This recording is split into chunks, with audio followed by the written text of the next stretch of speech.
you can work toward your individual retirement goals on your terms. Heritage Harbor Financial Associates can help you take steps to reach your retirement goals by providing a wide array of financial products to fit your needs, even for the risk-averse. Give us a call at 631-331-6599 to learn more or to set up an appointment with one of our financial professionals. You can also find us on the web at hhfa.org or on Facebook at facebook.com/hhfa.org. Our number again is 631-331-6599. That's 631-331-6599.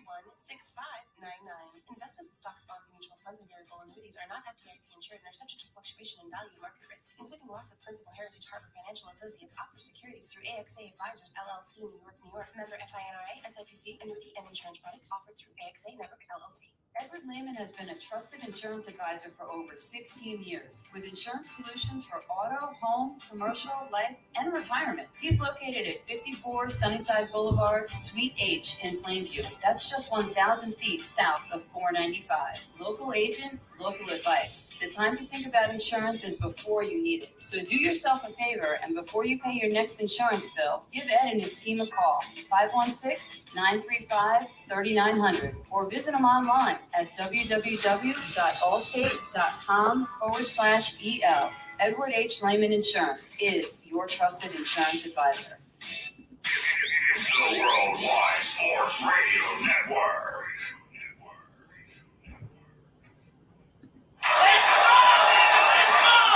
Broadcasting from coast to coast, city to city, coast to coast. It's time for the Ryan Hickey Show on the Worldwide Sports Radio Network. If it's happening in sports, it's being talked about right here.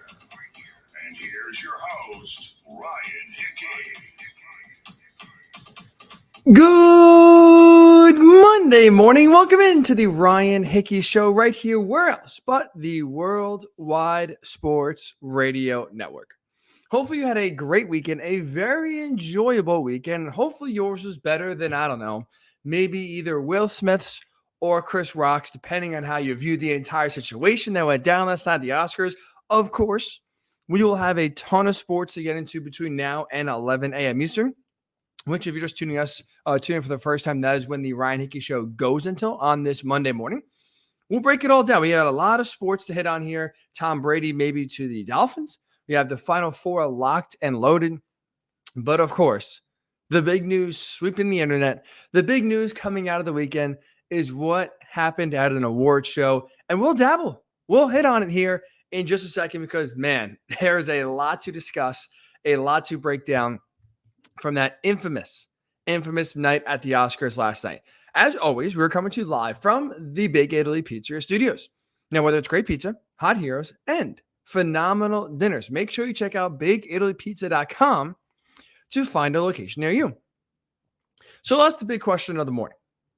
Was the slap real? Was Will Smith charging up on stage and slapping Chris Rock? Was that a real emotional decision? Or was it scripted? Was it fake? Was it planned the entire time? I'm going with planned. I think the slap was fake. I think the slap was fake for two reasons. Number one, I don't think Will Smith is actually that mad. Like, for everyone, like this is the biggest night in movie of the movie calendar, right? You put all of the hard work into making your movies. And now you finally reach Judgment Day, if you will. I know the box office is one, Judgment Day, and reviews are one thing, but now you are being graded amongst your peers. Now the people you respect in the industry are the ones voting on whether your work was the best or not. So this is obviously by far the biggest night in Hollywood. So if you're going to do something wild and crazy, like charge up on stage at a comedian in Chris Rock who's making a joke about your wife, you got to be extremely mad. Like if you're on a 1 to 10, you're on a level 15. There's just, you're seeing red. You almost go into a blackout stage and you don't think about anything else till later on. And the thing was, if you go back and watch, Will Smith at the beginning is not very mad. He's not very upset. When Chris Rock is making his G.I. Jane joke about Jada Pinkett Smith, Will Smith is laughing, guys. He is laughing. He is laughing at the initial joke when it was made. If you were that upset where you're going to go slap someone, I don't think the first thing you're going to do or your first reaction is to find the joke that was made at your wife's expense funny. You see Jada Pinkett Smith, her reaction kind of eye roll. She was not amused. She was not feeling the joke. All of a sudden, she gives Will Smith a look, and that changes everything. Now, look, I get it. I get the saying, happy wife, happy life. I get, you got to try to defend your woman. If she feels upset, you got to, try to have her back. I get it. But to go from 0 to 100 that fast, where you go from laughing at a joke to 30 seconds later, charging on stage, I don't think is something human emotions can dictate, can control in that short of a time span. I don't. I'm sorry. It'd be one thing too if Chris Rock kept it going. If he made 2, 3, 4, 5 jokes in a row and just kept kind of going on and on and on and egging it on the entire time. It was one joke, kind of let it sit there, and then was ready to move on before Will Smith made that big charge upstage. But again, even if your wife is upset about it, when you start laughing and when your first reaction is to find it funny rather than get upset, I think if you want to still make an impression to your wife and show that you have her back while also trying to not, go too crazy, easily you could handle this off stage. Easily, it's one of those things where the award's given out. We go to commercial break. Okay, Will Smith gets up, goes to meet Chris Rock in the back, and they have a discussion. Maybe there, if you want to get into a little slap fight, you could do so. And it's really ho-hum, and I'm sure not a lot of people would be talking about it, and it would not be as public as it was going right upstage. So I think it's fake because, again, I don't see how you can go from laughing to then doing one of the craziest things we've ever seen at an award show in the span of 30 seconds, where you go from happy and jovial to bleeding mad. Almost going from 0 to 100, or going definitely 0 to 100 in a span that quickly here. So I don't think you're making an entire scene about what happened if you weren't outraged at the beginning, if you weren't ready to just rip someone's head off as soon as Chris Rock, even mentioned your wife's name. But number 2 also, I think this is an overlooked part that's important here. Chris Rock and Will Smith are friends. They're friends. So if Will Smith actually had a problem with Chris Rock and the jokes he was making, I think they would have squashed this beef a long time ago. I think they would have handled it off stage if he was actually upset and didn't want to just make a big push, or maybe was instructed by the Oscars to make a big push here to get some ratings. Like I did see it last night, a lot of people referencing the 2016 Oscar Awards, where Chris Rock made some more jokes because Jada Pinkett Smith boycotted the Oscars because she was upset about the lack of representation of Black actors and actresses that are getting awards. So she boycotted it. Chris Rock had had himself a few jokes, had a good time. And I've seen people trying to connect. Oh, look, he was so upset from what happened 6 years ago that now, that coupled with the joke tonight, he just lost it and tried to send a message. Look, number one, they're friends. So if he was truly upset about what happened in 2016, I can promise you they're talking about it. We all have friends. We all get in fights. We all have friends that say maybe comments that in your mind go too far. So what happens? You don't just sit there in silence and let it stew and let it stew and let it stew. Then 5 years later, punch your best friend and go, oh, remember what you said 5 years ago? Yeah, knock it off. No, if you have a problem, you bring it up. It doesn't have to get physical, but you say, hey, knock it off. That's not something that, I'm appreciative of. That's a boundary that I think you are across the line and going too far on. When you're friends, you have the ability to do that. So I don't think this 2016 clip that was going viral, that I've seen a lot of people be like, oh, I get it. It's understandable what Will Smith did. It makes sense. You're not holding a grudge that long. You're not. I wish it was real. I really do. This would have been a lot more fun, a lot more intriguing. Not to mention, I respect the hell out of grudge holders. I love people that can sit there and remember and stew on things for years and years and years and then make good on it, get their revenge somehow. Like, I'll never forget last year, in 2020, I guess I should say at this point now, with us being in 2022, but in 2020, when you had the Bucks and the Chiefs meet in the regular season You had Tyreek Hill go for like 200 yards in the first half, few touchdowns. He lit up the Tampa Bay secondary. He was showboating. He's throwing his famous deuces up as he's running by everyone in the secondary. And then a few months later, in the Super Bowl, as we know, the Buccaneers had their way. Defense completely shut down the Chiefs' offense. And later in the game, Antoine Winfield Jr., after an incomplete pass, I believe it was fourth down to kind of really ice the game, he goes right up to Tyreek Hill, squats down in his face, drops the deuces. I love the grudge, I love the pettiness that you can kind of use and people use and harness and save and kind of use that for fuel moving forward. But I don't think you're holding a grudge for 6 years about something that your friend said at an award show. I don't. So I think it's fake personally because I don't think you can actually go from laughing to outrageously incensed in the span of like 10 seconds. And not to mention, if you truly had a problem, if Will Smith truly did not appreciate any joke towards his wife, again, him and Chris Rock are friends. I think you're squashing this long before it even becomes an issue. And the kibosh is put on that long ago. Not to mention, the Oscars needed this. Now, look, obviously, I'm not their demographic. I am not really a big movie buff. I am more of a sports guy. I have to get more cultured. I completely agree. But that was something that was not really on my radar last night. And to their credit, it got me to watch. The Oscars has lost a lot of juice. Not a lot of people have been tuning in. But how you get people back, how you get people to tune in is to try to have them watch and see what's going to happen next. Because you don't know. Right? Obviously, you want to see the awards happen. But now, when you have Will Smith smacking Chris Rock, everyone's tuning in to see what's going to happen next. Is Will Smith going to win the award for Best Actor? And is he going to address it? I know for me, I tuned in. They got me for the 15 minutes that was leading into the award and then the whole Will Smith speech afterwards. I was watching last night an award show that for Best Actor, I didn't see any of the 5 movies where the actors were nominated. I didn't even hear about or didn't even know about for the 5 movies that even were out there that existed that were nominated. So I knew nothing about last night. And yet I was still tuned in because of the slap. Because to see now what's going to happen next. Is he going to address it? Is he going to apologize? Will we have Chris Rock coming out on stage and giving his own slap? We were captivated. That's what the Oscars needs. They needed to recapture an audience because the event was stale. That to me is why the slap went down last night. I don't think it's real. I don't think if you're Will Smith, that is the breaking point for you. He's a comedian, Chris Rock is. He upsets everyone. I don't think that you are crossing the line or you're getting that upset about one joke made about your wife. I don't.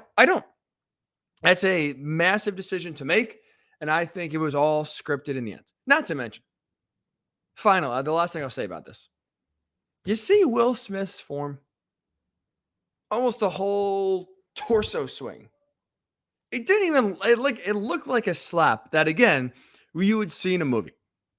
If you were truly outrageously mad, and trust me, to walk up on stage, if this was real, to walk up on stage and slap someone in the middle of the award show, which again is the biggest night in your profession,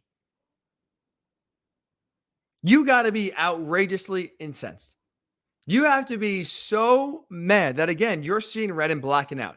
I don't think all of a sudden you're going to deliver a slap with that form. The perfect torso. I think you're going up there and really leaving a good smack. And actually, we'll hear a good smack, which more sounded like a thud. So I think, personally, it was fake.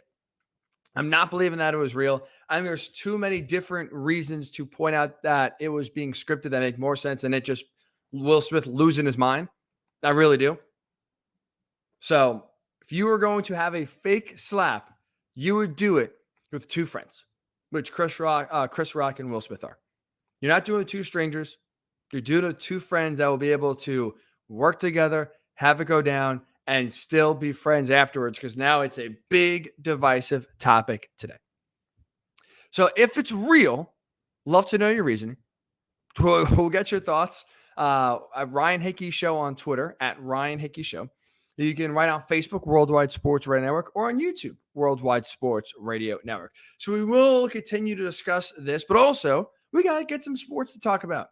We have a Final Four that is set in college basketball. A few takeaways from this weekend's action that we will get into when we return. Listen to the Ryan Hickey Show right here on the Worldwide Sports Radio Network.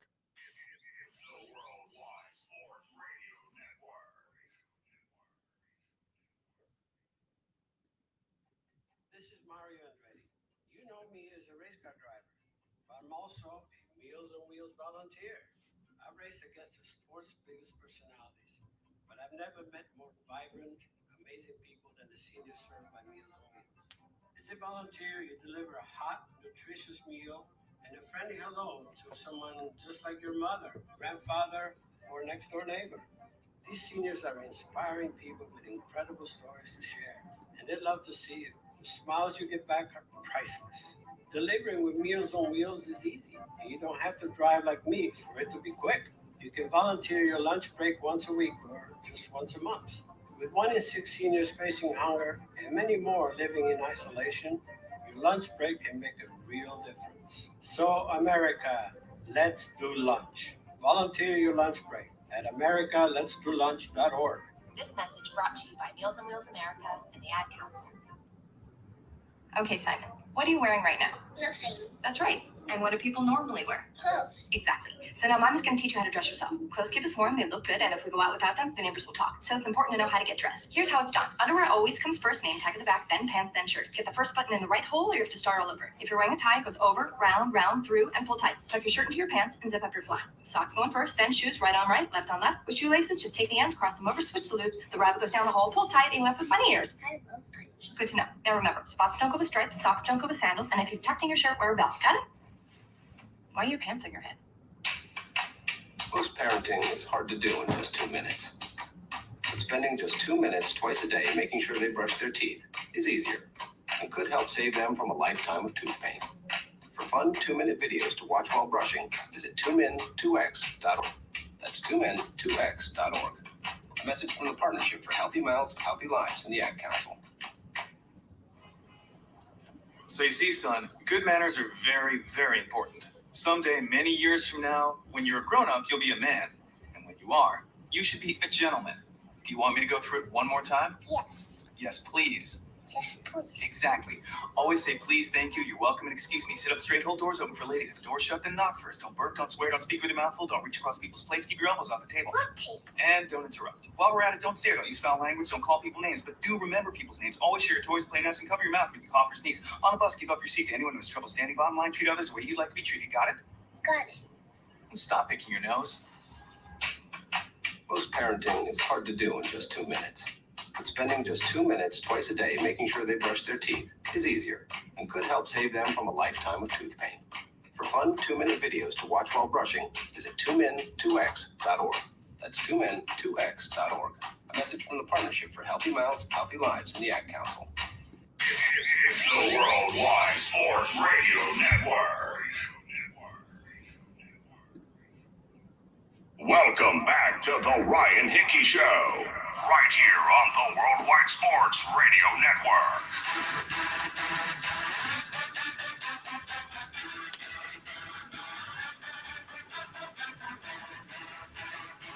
And welcome back into the Ryan Hickey Show on the Worldwide Sports Radio Network. What a day yesterday was for what was supposed to be just a Sunday headlined by 2 great Elite 8 games. Instead, turns into one of the most memorable Sundays we will ever have because of what happened between Will Smith and Chris Rock. But also, let's not forget, let's not allow to be overshadowed that we got a Final Four set. Kansas, Villanova, Duke, North Carolina, and what is going to be an historic matchup between the two Blue Bloods. A few different takeaways I have from what we saw from the Sweet 16, Elite 8, and now that we had the Final Four teams and the Final Four field set. For me, coming out of this weekend, I think Kansas is by far the best team. If Kansas if they can play the rest of the tournament, like they did in the second half against Miami on Sunday, they're winning the championship. It is their championship to lose because I don't think Duke at their best, North Carolina at their best, or Villanova at their best can bring down the Jayhawks. Because what we saw yesterday is Kansas played one of the most complete and dominant halves of any team that's played this season.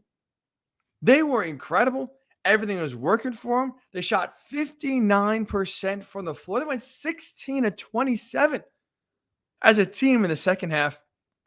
Scored 47 second half points, really a tale of two halves. Where the first half wasn't awful, but the second half, everything was clicking on the offensive defensive end. That helped them outscore Miami 47 to 15. 47 to 15, a 32-point difference. They let the Jayhawks cruise to a blowout victory over the Hurricanes. And the big difference, especially in the second half, was the three ball falling. No one on Kansas could hit a three in the first half, literally. 0 for the first half. Hit 5 in the second half, and that really took the offense, and took it from first gear to third gear immediately. And this is one of those areas where if they can get the three ball to land consistently, again, there's no team that's beating them. We know they're dominant down low. Kansas is by far one of the teams that scores, in the paint, a large majority of their points. They live down low. We saw it even a lot of the first half, whether it's Christian Brown, Ochai Agbaji, McCormack, Martin, Wilson. They all are able to get down low, get to the rim, and score in the paint. But now if you have teams starting to take that away by clogging the paint, dropping 3-4 defenders down low, and you are now hitting your threes because you're going to be getting open looks, it's over.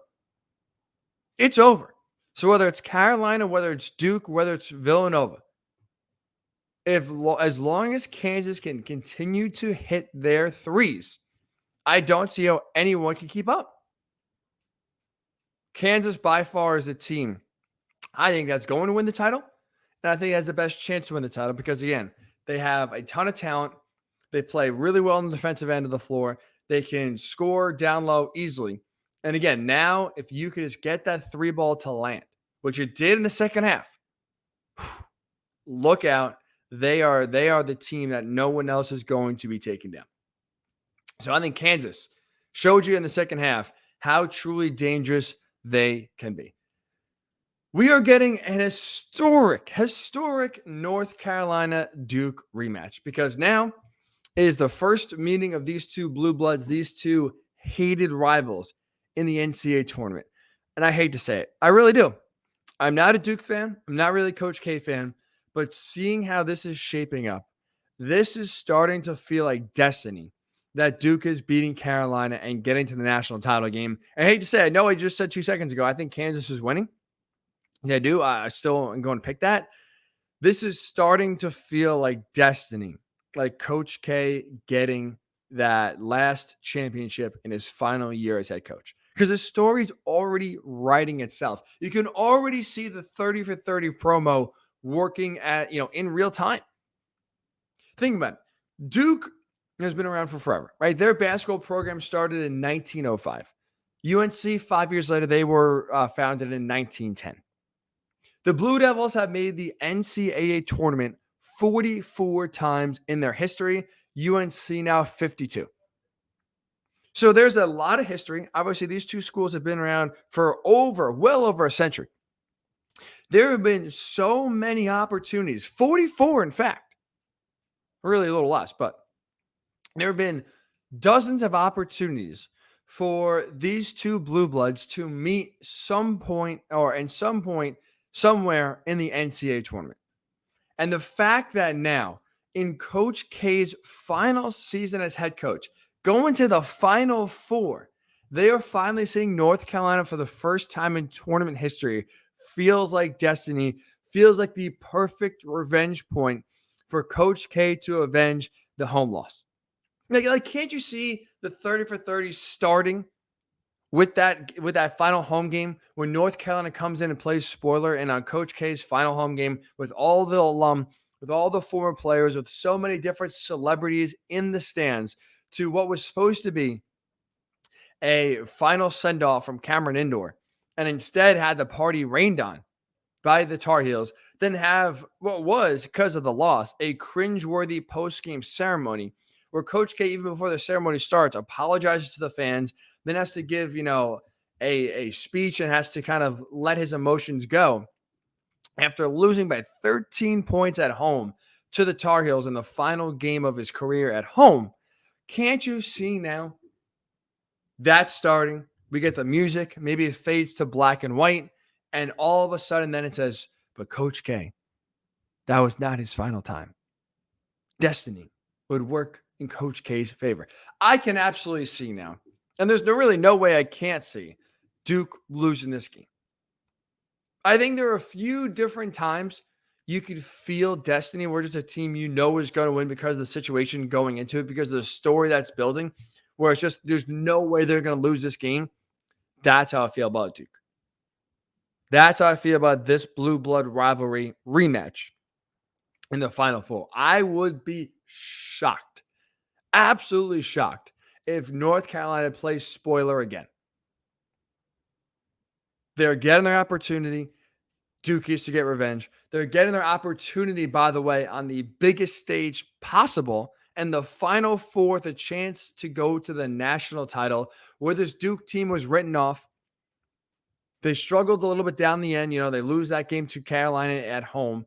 Then they lose to Virginia Tech in the ACC championship final. There was a team that was slipping. Duke looked like a team that was not truly ready for the big moment. And now here they are with a chance to get revenge and send Coach K in his final year on the bench to the national title game in order to win his 6th national title. It doesn't happen too often where you feel like the story's writing itself in the moment. That's what it feels like with this Duke North Carolina rivalry matchup. I should say the Final Four. It feels like destiny. I hate to say it, Duke is going to win this game. I can't see them losing it. And this is setting up perfectly for the revenge tour of Coach K to get one last dagger in at his hated rival. But I do want to focus on the North Carolina perspective here for one reason, because their turnaround this year has been insanely impressive. And the job Hubert Davis has done is by far one of the best of any college basketball coach this season. First of all, let's just talk about how hard it is to replace the guy, right? What's the old saying? You never want to be the guy replacing the guy. You always want to be the guy replacing the guy who replaced the guy. Roy Williams at North Carolina was the guy there. Obviously, one of the staples and one of the most successful college basketball coaches in history. Him walking away after last year in somewhat surprising fashion put a huge amount of pressure on Hubert Davis to try to fill massive shoes of Roy Williams. Think about it. 485 games won just at Carolina alone. 3 national titles he brought to Chapel Hill. Trying to take over and trying to, replace a legend Roy Williams is impossible. It's literally impossible. So he already had, Hubert Davis, an uphill battle even before anything for him got going. Then you look how the season's gone on so far for the Tar Heels. It was up and down, and it really hit a low point in mid-February. And 2 weeks after the season, this was a team who lost a game to a really, really bad Pittsburgh team. And that kind of, not that loss, but also the way Carolina's played that was a little bit up and down and inconsistent this year. They were on the bubble for most of the year. They were truly cemented in once they beat Duke in the final game of the year. That locked them in to a tournament berth. But really, for being on the bubble for most of the year, to losing a game against one of the worst teams in the ACC with just 2 weeks left in the season, to UNC's credit and to Hubert Davis's credit, since that loss, he has turned this team around, and they have been one of the hottest teams in all the country. And now they march their way into the Final Four after a very impressive run, after an improbable run by, mind you, where they had one of the toughest roads to get to the Final Four, in which they had an incredible game against Baylor where they're up 25 points at one point. One of their best players, Brady Manick, gets ejected in the second half. That turns the tide to where Baylor erases a 25-point deficit, ties the game, gets it overtime. And I don't know about you, I remember watching that game thing, if this game gets overtime, it's over, Baylor's winning. Like, the longer that game went, the less of a chance North Carolina had. So as soon as it got to overtime, I didn't think there was a chance in hell the Tar Heels were winning. So Hubert Davis's credit, the team didn't panic. They didn't falter. They weren't feeling sorry for themselves because of the ejection, because they blew a 25-point lead. And their officiating in that game was a little bit sketchy as well. But they kept on going. They kept on fighting. They stayed resilient and mentally tough. And to their credit, won the game. One of the most impressive wins of the tournament, just for how it went down. When you have that high of high, when you're blowing out the defending national champs, then you allow them to tie the game late. All the momentum is on their side, and to still then come out on the other side and win the game, kind of take a few punches and be able to punch back. Super impressive. Gritted out a very tough game against UCLA. Blew out St. Peter's. And you could tell, even going back to that Duke game to close out the regular season, they have been playing with a lot of confidence, despite the fact that for the most part of their season, they've had no real reason to be confident. They've had no real reason to come in with swagger like they're one of the best teams in the country. But Hubert Davis has been able to instill that mindset because they look like a different team than last month. They're executing at a very high level. They have, they're getting tremendous play from really all five starters. Have been reliable, have been contributing all different ways. This Carolina team has really had an incredible turnaround year. And the phrase you want is you always want to be playing your best basketball at the end of the season. But any sport, as we know, you want to play your best basketball or your best part of the season. You want to be at the end of the year, right? You want to be peaking at the right time. You never want to be peaking too early in the year, whether it's right out of the gate or whether it's midway through the year. You want to be building up to, by the time playoffs come, whatever sport it is, you are playing your best brand of basketball, baseball, football, whatever. And to Carolina's credit, they are doing that. They are really the epitome of that. Up and down, up and down, up and down. Now it's only been up. Since mid-February for Carolina, it's only been up. A lot of credit for Hubert Davis goes to him for getting Carolina at the biggest point of their season to be playing their absolute best. It's going to be a blast watching them take on Duke in the Final Four. I'm really pulling hard for Carolina. Again, I just feel like this is one of those destiny runs for Duke that they're going to win this game. But I'll be pulling hard for the Heels to win the last two and really kind of in heartbreaking fashion send Coach K out of college basketball with just two infuriating losses to his arch rival. And finally here, give some love to Villanova. Because really what Jay Wright is doing, he is the model of consistency right now in college basketball. Because since winning their first title back in 2016, Jay Wright has turned this Wildcats program into a national powerhouse. And it's all because of their consistency. This is now the third Final Four in the last 6 tournaments for Nova. From a team that could never win the big game, that always found a way to choke away in the tournament and lose a bad game they never should, or always fall short of making the Final Four. Jay Wright, once he got through that hump, got into the Final Four, won the tournament back in 2016, this Wildcats program has been the model of consistency, and all they've done is win, win, win, win, win. They have the most tournament wins since 2016. They continue, even though players cycle in and out, they continue to play at an extremely high level. And a large reason for that, starting with Jay Wright, is that they do a lot of the little things right. Like, especially in college basketball, we have seen it is not the most prettiest and clean product. There's a lot of missed shots, a lot of bad turnovers, rebounding mistakes, free throw misses, right? It is a very sloppy sport. But I think one of the reasons why March is so exciting and so unpredictable is because that sloppiness. Because we see more turnovers than you would ever expect that change the game one way or another. We see more missed free throws that keep teams that are losing in the game longer, allows them more opportunities to come back. But to Villanova's credit, they play an extremely clean and crisp style of basketball. They do a lot of the little things right that allows them to, again, win a lot of these close games and don't either blow leads or don't let bad teams back in it. They do all the little things to close the game out on a game in and game out basis. And I thought Saturday against Houston in their Elite Eight game was a perfect example of that. They were hitting nothing from the field. Both defenses for them and Houston were playing lights out. They were physical. They were in your face. They made the entire 40-minute game on both sides hell in a cell.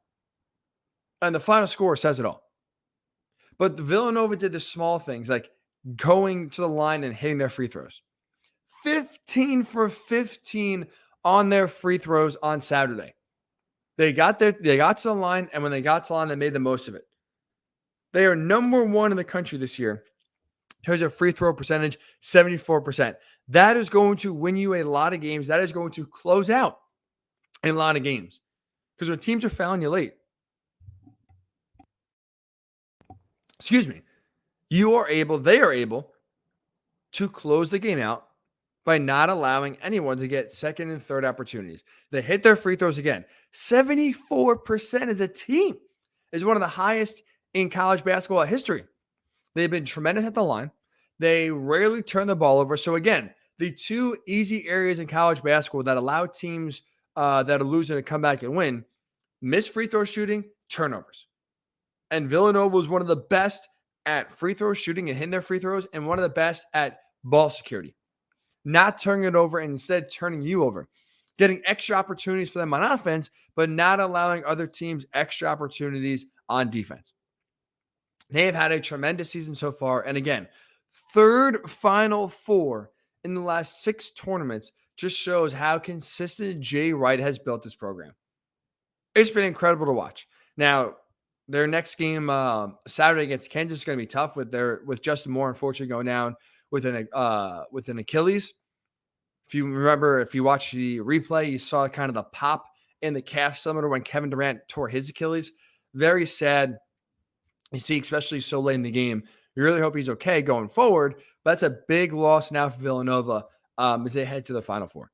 So I think for me, Kansas is still the team to beat, but this is feeling more and more like destiny for Duke, facing Carolina for the first time in NCAA tournament history, with Coach K getting a chance at revenge after the Tar Heels played spoiler in his home finale just a few weeks ago.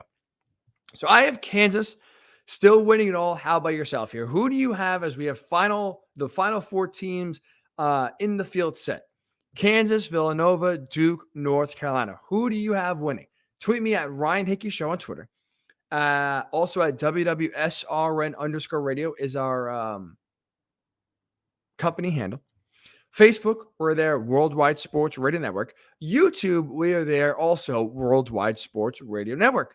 When we return, I want to throw some NFL news by you here. There are some reports in the last week suggesting and hinting that Tom Brady could be playing for another team that's not the Buccaneers in 2022. I'll tell you who that team is and if it's realistic or not when the Ryan Hickey Show returns right here on the Worldwide Sports Radio Network.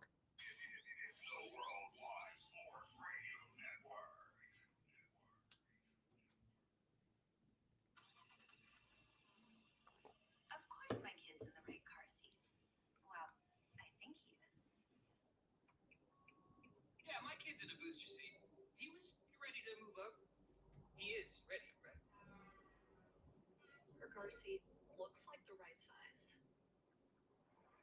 There are probably rules on when to move up to a booster seat, aren't there? Rear facing, forward facing. I think I have it right. Car crashes are a leading killer of children 1 to 13. Are your children in the right car seat for their age and size? Don't think you know who you know. Go to safercar.gov/the right seat. I know my child's in the right car seat, or else I wouldn't get in the driver's seat. Brought to you by the National Highway Traffic Safety Administration and the Ad Council. You don't usually get a stock tip from a 16-year-old, but I'm here to tell you about a different kind of stock. It's called Better Futures, a stock for social change that's not about making money. Instead, you invest to help students like me go to college. This is beyond a simple donation. It's the opportunity for America to invest in its kids. and take an active stake in the future of the country. The return on your investment isn't money. What you get back is knowing you protected our potential. So one day, that potential can grow up to become surgeons and architects, executives and engineers, people who could change the future just by being a part of it. My name is Alicia, and I am your dividend. Invest in better futures with UNCF. Visit uncf.org/invest. A mind is a terrible thing to waste, but a wonderful thing to invest in. A public service announcement brought to you by UNCF and the Ad Council. This is Nnamdi Asamoah. I play football for the Philadelphia Eagles, but what I do off the field with United Way might be more important. I'm a volunteer tutor and mentor. Why? Because over 1 million kids a year drop out of school, and that's not okay. It takes 12 years to create a graduate, but it takes about the same time to create a dropout. And the difference between a child becoming one or the other could be me, or it could be you. Studies show that if we get to these kids earlier, their chances are better. And kids who read well by 3rd grade are more likely to graduate. So join me in United Way. Suit up and take the pledge. Become a volunteer reader, tutor, or mentor. Because when a child succeeds, we all succeed. Give, advocate, volunteer, live united. Take the pledge at unitedway.org. Brought to you by United Way, the Ad Council, and the National Football League.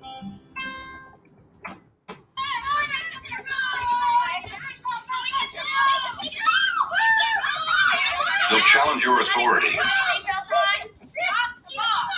They'll try to break your will. They'll push you to the edge of your sanity.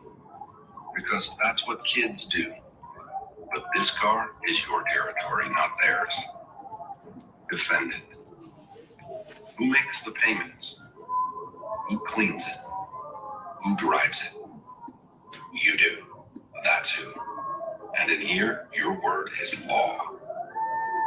So when you say you won't move until everyone's buckled up, you won't budge an inch. Until you hear that click. Never give up until they buckle up. A message from the National Highway Traffic Safety Administration and the Ad Council. For more information, visit safercar.gov/kidsbuckleup. It's the Worldwide Sports Radio Network. Welcome back to the Ryan Hickey Show, right here on the Worldwide Sports Radio Network.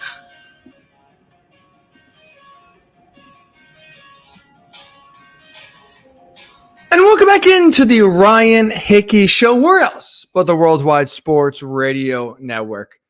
So I want to get into a report here that is very interesting, that did catch my eye, and that is that maybe Tom Brady could be playing elsewhere in the NFL next year and not the Tampa Bay Buccaneers.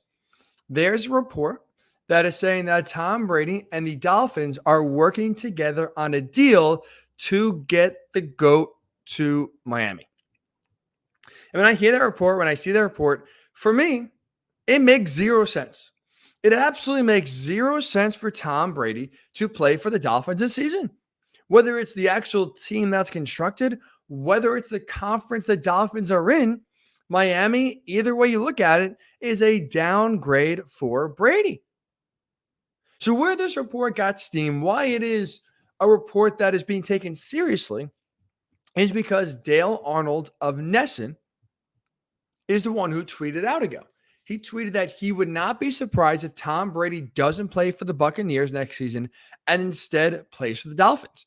He also wanted to point out that Gronk hasn't signed or re-signed with the Buccaneers just yet, kind of hinting that maybe Tom is thinking about going elsewhere. Now, the reason why this is getting a lot of attention and a lot of belief is because Dale Arnold who used to work for WEEI up there in Boston, the radio station. He was the first person that said Tom Brady's going to Tampa Bay after it was announced that he's leaving New England. Right? We didn't really know where he was going to go. I was shocked that it was Tampa Bay, like many people, to be completely honest. But Dale Arnold was the first that said Tom Brady is leaving and he is going to Tampa Bay. So there is someone who's in the know that is clearly connected somewhere to the Tom Brady camp. So him now putting out that he would not be surprised if Tom Brady is playing for the Dolphins next season instead of the Buccaneers. Yeah, it does have some weight, and you take it more seriously than you would if it was just a random Twitter user throwing that out there. But I don't believe the support for one reason, one very simple reason why I can't find this to be true. Going from Tampa to Miami goes against everything Tom Brady stands for. Like, the man is driven by one thing and one thing only: winning. He wants to compete. He's always driven to win the next Super Bowl. He famously said multiple times, "My favorite Super Bowl is the next one." He's always driven to win. There's always something that he finds to motivate him to get him going to try to win the very next year. And when you look at, when it comes to winning, his best chance of winning an 8th Super Bowl, it's coming in Tampa Bay, not Miami. He's in a way better spot to win in Tampa with the Bucs than if he goes to the Dolphins to play for what used to be a hated division rival when he was with the Pats. Because when you look at least from a roster perspective, the team around Tom Brady, the team in Tampa is built better, is just frankly more talented than the one they got in Miami. Like, even when you look at some of the positions like offensive line, where even though they lost Alex Kappa in free agency, where Ali Marpet retired, two really, solid players on the inside of that interior offensive line, it is still Tampa. Even with the loss of those two players, Tampa's O-line is still better than Miami's, and that is one of the most important factors Tom Brady has to look at when deciding whether to play for the Buccaneers or the Dolphins. Because guess what? Tom Brady is a miracle man, yes. He's 45 years old, still playing at an extremely high level. Last year was one of the best years of his career at 44 years old. He continues to defy logic. It doesn't make any sense. With that said, though, one of the best ways for him, one of the most important areas for him at 45 to have success is having an O-line in front of him that can keep him upright. He's not very mobile, as we know, so he's not running out of the pocket. And one of the reasons, whether it's the TB12 method, whether it's the avocado ice cream, whether it's the water or the weighted pajamas, they all help Tom Brady be still this good at 45. But one of the biggest reasons why he is playing football at 45 years old is because he doesn't take any hits. The offensive line, for the most part, around him has always been pretty solid. He gets the ball quick, and even when there's an incoming rusher, he drops down to avoid the hit. He rarely leaves himself susceptible to big-time hits. And I know Miami was able to, sign Teron Armstead, the best tackle in the free agent market. They just got him last week. This Miami offensive line still has a long ways to go to being up to the level that can keep Tom Brady upright on a consistent basis. This was, I would say, the worst offensive line last year in the NFL.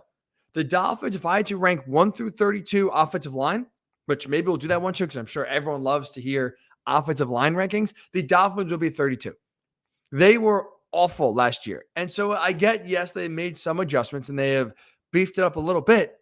But this is still an O-line that needs a lot of work that's not very good. Where you look at Tampa, even though they lost two really good players, they are still a lot better and a lot more capable of keeping Tom Brady upright than Miami could. So just for that fact alone, the Dolphins make no sense for Tom Brady.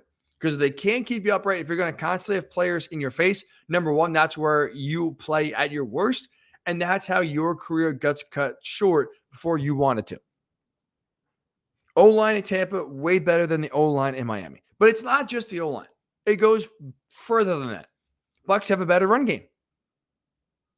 They just re-signed Leonard Fournette, a weapon that Tom Brady has used at his disposal a ton in the last 2 years. We look at Miami, in part because of that really bad offensive line, they had the third worst rushing attack last season. They have really struggled to establish a run. Basically, they haven't been able to at all. And again, I know Tom Brady throws the ball a lot. Last year, he led the NFL in both attempts and completions. So it's not like Tampa Bay is really trying to establish a run a ton, but to Tampa's credit, when they had to run the ball, when they needed to run the ball, they've been able to. So they don't do it often.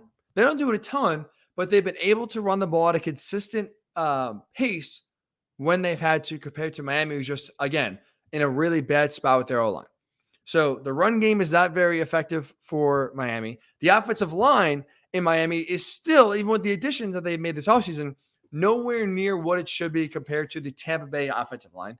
You have better weapons on the outside than in Tampa than you do in Miami. I really like Chris Godwin. I know he's coming off the ACL injury, but he's still a really capable and reliable receiver. Mike Evans is a stud.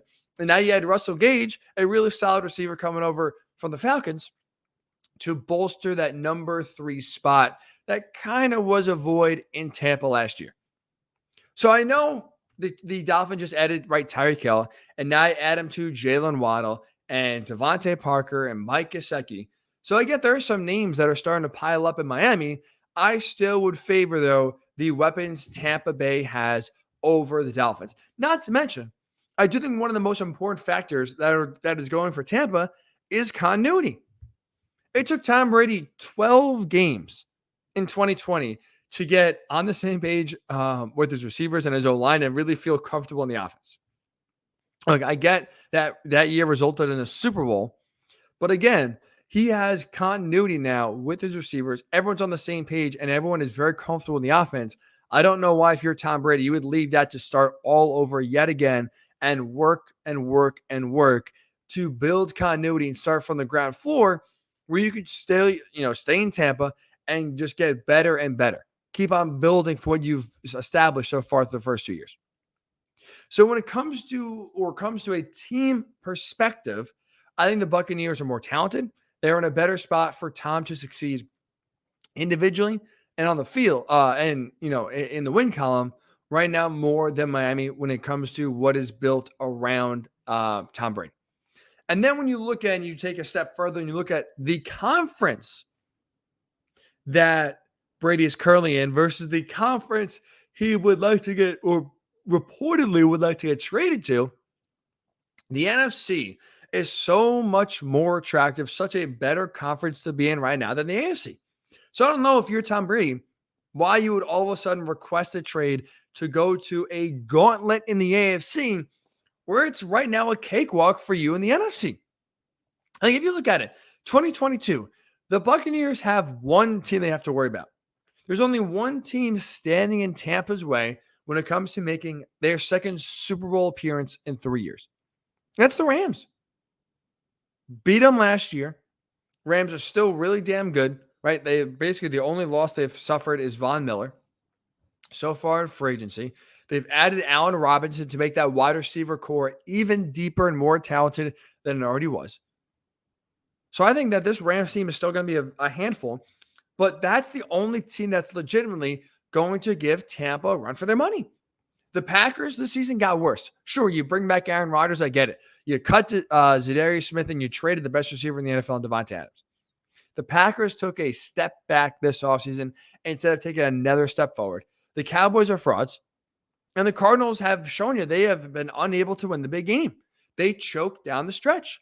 So if you're Tampa Bay, if you're Tom Brady, you look around the landscape of the NFC, your division is already won.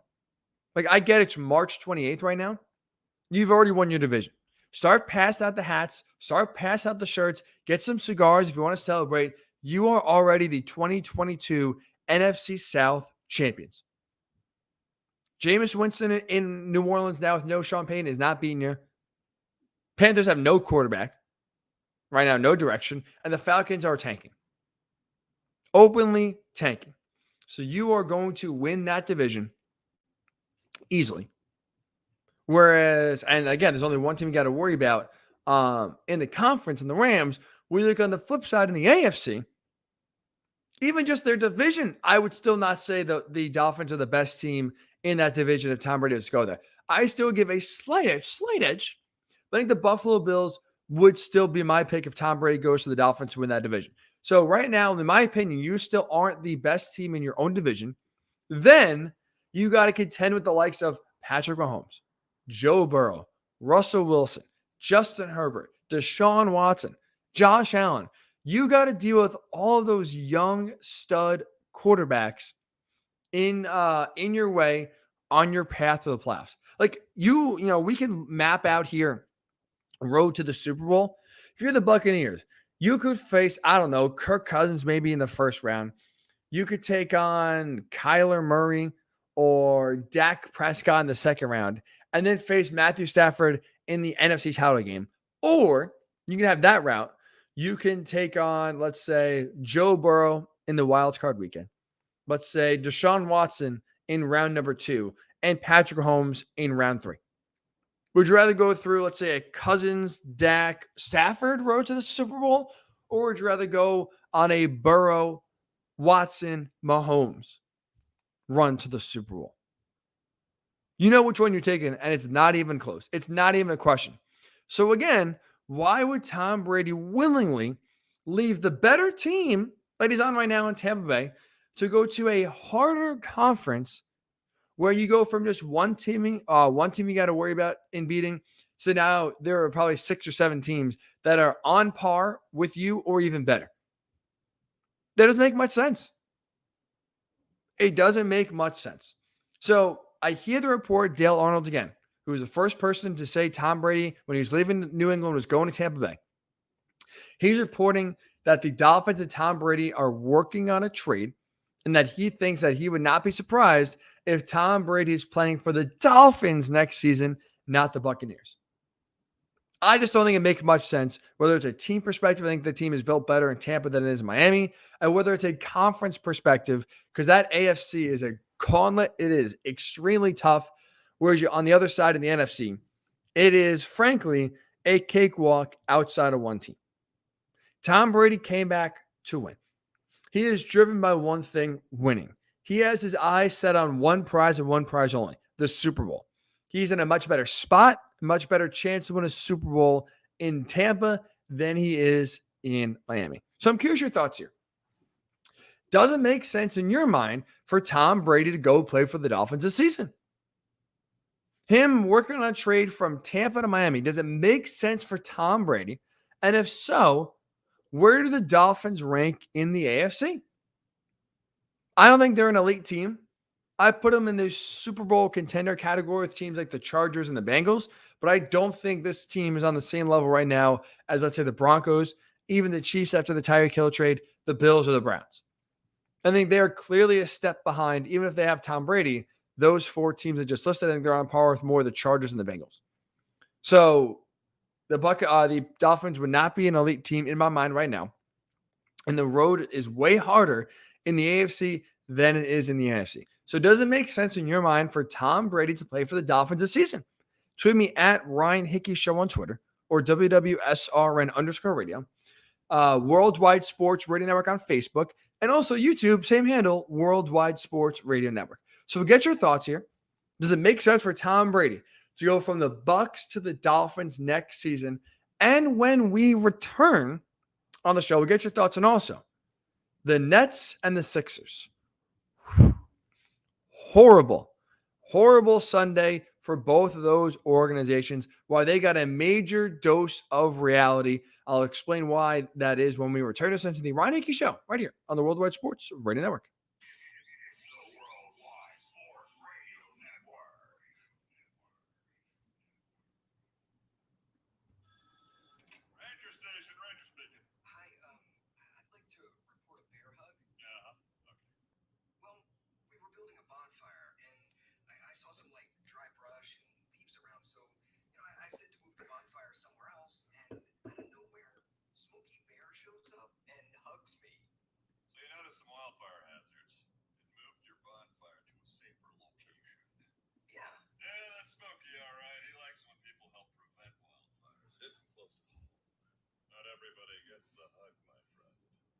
Special to get a hug from Smokey Bear. So it was him. Hey, guys, I told you it was Smokey. Okay, well, congratulations, my friend. And thanks for coming. There are many ways to prevent a wildfire. Learn how you can do your part. SmokeyBear.com. Only you can prevent wildfires. Sponsored by the U.S. Forest Service, Ad Council, and your state forester. Hope you enjoyed your meal. And I just want to say, he's lucky to have a brother like you. Lucky? Caring for my brother is far from easy. Waking up every day, lifting him from the bed to the wheelchair to the car to get him to therapy on time, it's no small task between the doctors and the diagnosis, but nothing can disable this love. This is my big brother, my hero. He's part of me, like my arms and legs, so I'll be his. See, there's no time for tired. This starts again tomorrow. He'll be waiting for me. I wake up for him. I know he needs me, but I'm the lucky one, even though I need help now and then. If you're caring for a loved one, visit aarp.org/caregiving for care guides and community, or call 877-333-5885. Caregiving Resource Center. Support for your strength. Brought to you by AARP and the Ad Council.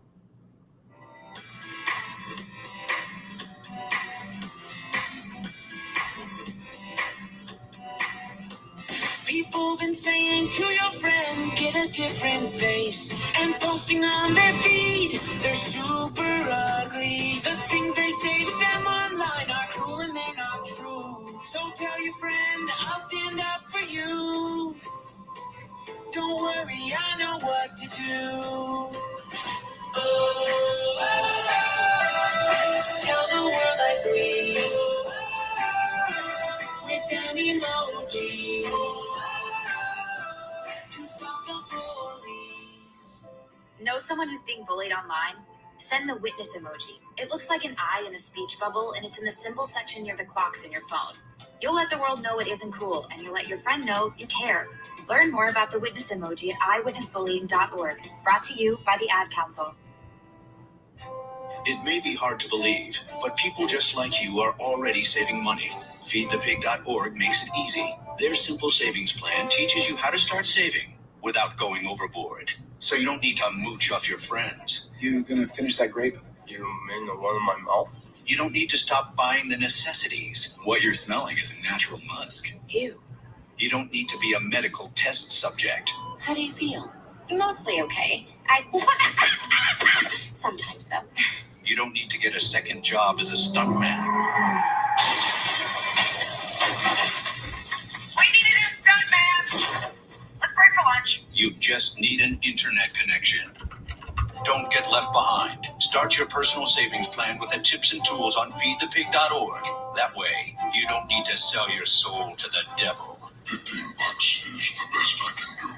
All right, deal. Brought to you by the American Institute of CPAs and the Ad Council. When is the best time to talk to your family about staying in touch during a disaster? When floodwaters reach your door.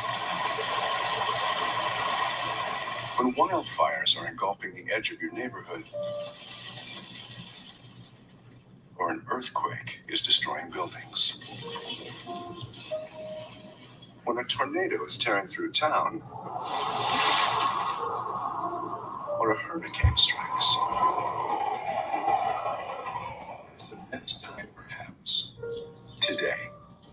During a disaster, you may not be able to stay in touch with your family or friends as easily as you think.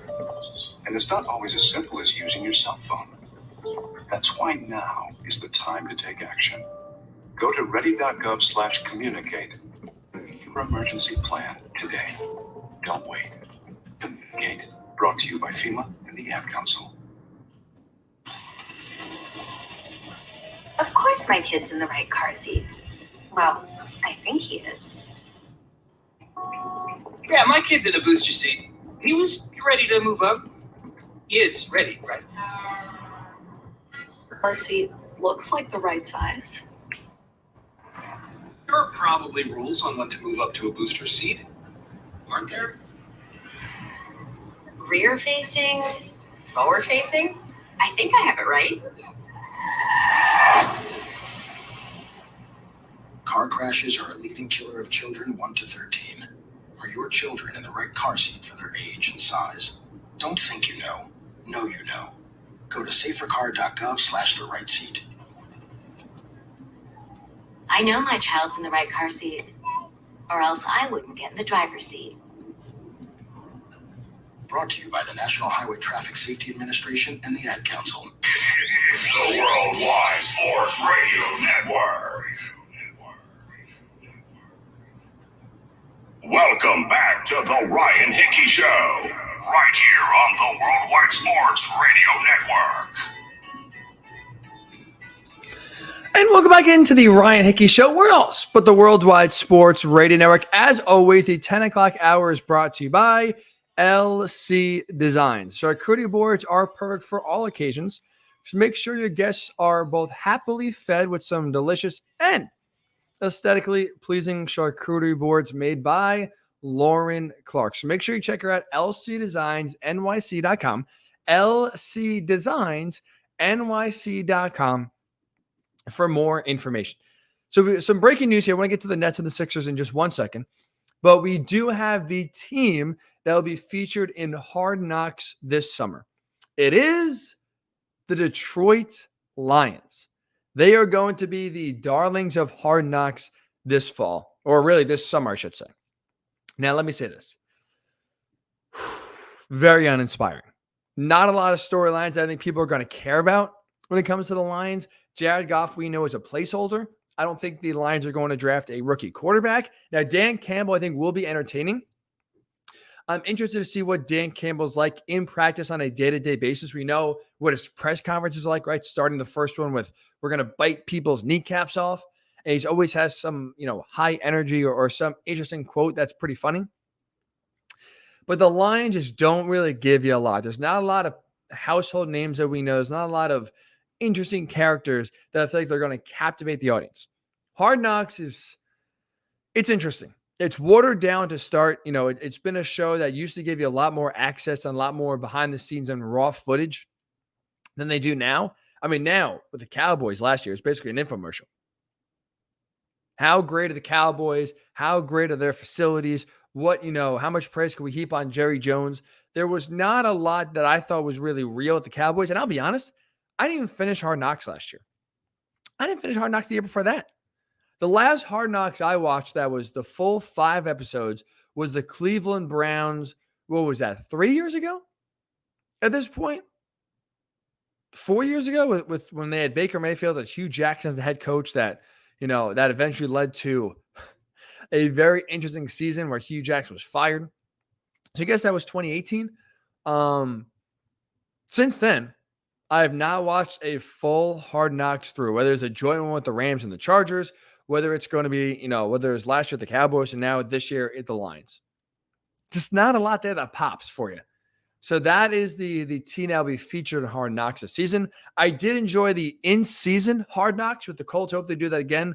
I think it's an interesting look, and that way you can actually see at least a little bit more storylines. You could see, when things develop on Sunday, you could see how they are either game plan throughout the week or how, if a team messes up, where the holes were. So it's cool to see a behind-the-scenes view of the week leading up to the game and then seeing how the game played out. So I like the in-season Hard Knocks, but the training camp edition with the Lions this year, not great, not really too enticing. So as we know, yesterday, Sunday, was a brutal day for Will Smith. It was a brutal day for Chris Rock because whether the slap was real or not, either Chris Rock got slapped in front of everyone, which is frankly embarrassing. Whether Chris Rock was in the right or the wrong, what he said, I didn't have a big problem with. But if that was a real slap, it's more humiliating. It's more embarrassing if you're Chris Rock that you got slapped on national TV.